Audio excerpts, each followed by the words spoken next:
Hi everyone, Matt from Useful Charts here.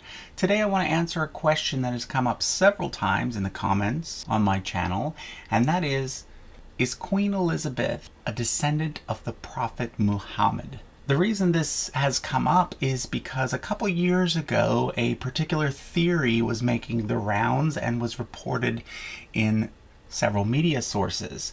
So I want to show you that particular theory today. And please remember that it is just a theory, and I'll point out the various aspects of the theory, including the weaknesses throughout. So the Prophet Muhammad, who lived about 1400 years ago, did not have any sons that survived infancy.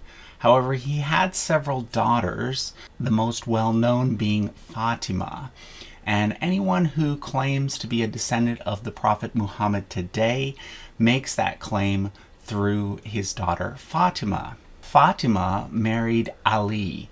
Ali, according to Sunni Islam, was the fourth caliph of Islam, and according to Shia Islam, he was the direct successor of the Prophet Muhammad. They had two sons, Hassan and Hussein. Now, if we go down 11 generations from Hassan, we come to this individual here, Al-Qasim, who was the king of Seville, Seville being located in Spain. His son and grandson were kings of Seville after him. The final king of Seville, Al-Mutamid, had a daughter or daughter-in-law named Princess Zaida. And this is where the big question mark comes in, because it is not clear whether she was the daughter, in which case she would be definitely a direct descendant of Muhammad, or whether she was the daughter-in-law, meaning the wife of one of this individual's sons. And in that case, she might not have been a descendant. The various sources disagree on this matter. However, it is known that this individual later became the mistress or wife of Alfonso VI, the Emperor of Spain. So this was during the time period of the Reconquista, when the Christian kingdoms were fighting against the Muslim kingdoms and taking back territory. So Princess Zaida became a refugee in the court of Alfonso VI and had some sort of relationship with him. Now, Alfonso VI was actually the king of Castile and Leon. Spain, as we know it today, did not exist yet. However, he did use this title, Emperor of all Spain, as did his daughter after him. Now, it is thought that Alfonso and Zaida had a daughter named Sancha, and we'll get back to her in a moment.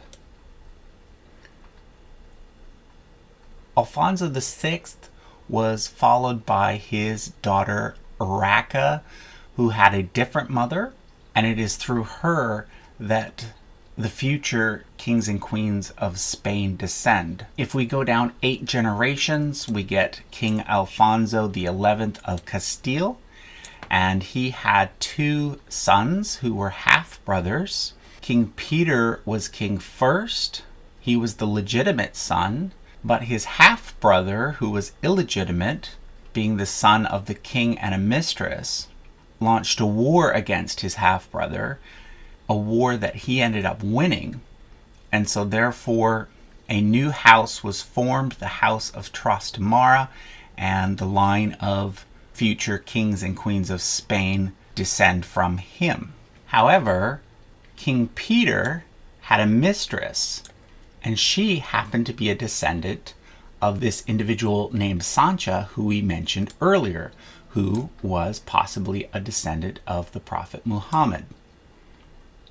They had 2 daughters, Constance and Isabella, both of whom married English princes.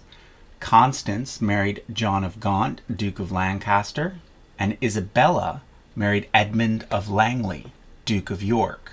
And it is through this relationship that the future kings of England and Great Britain descend, because their great-grandson became Edward IV of England. And every king and queen of England and later Great Britain are a descendant of him. So if we go down 16 generations, we get all the way down to Queen Elizabeth II. Now, there is some controversy over King Edward IV, whether or not he was the actual son of Richard of York. So there's another possible problem with the theory there. I should point out, though, that the Queen is also a descendant of this individual through a different wife, and therefore, even if King Edward IV was illegitimate, the Queen can still trace her line to the legitimate Plantagenet kings of England. So that's the theory. I'll leave it up to you as to whether or not you think these links are valid or not. Now, even if they were, and we could say for certain that the Queen is a descendant of the Prophet Muhammad, what would that mean? Well, not very much, because the Prophet Muhammad has millions upon millions of descendants alive today, and the Queen would be just one of them. A descendant is not the same thing as an heir, so there is no possible way that the Queen could claim to be the heir of the Prophet Muhammad. Nor would it prove that the Queen is secretly Muslim. If we went back 1400 years, the Queen would have millions of ancestors, the Prophet Muhammad being just one of them. So these sort of questions are fun to look at from a historical point of view, but don't read too much into it. I should also point out that even if this particular theory is not true, it is still possible that the Queen could be related to the Prophet Muhammad through some other link that we don't know of. When we're dealing with time periods as large as this one, there are thousands of different links and ways that people could be related. The trick is finding out how.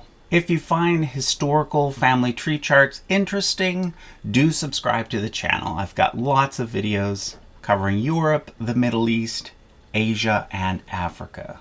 If you're looking for a more detailed video about the ancestry of Queen Elizabeth, I suggest you check out my video on the British royal family tree. Thanks for watching.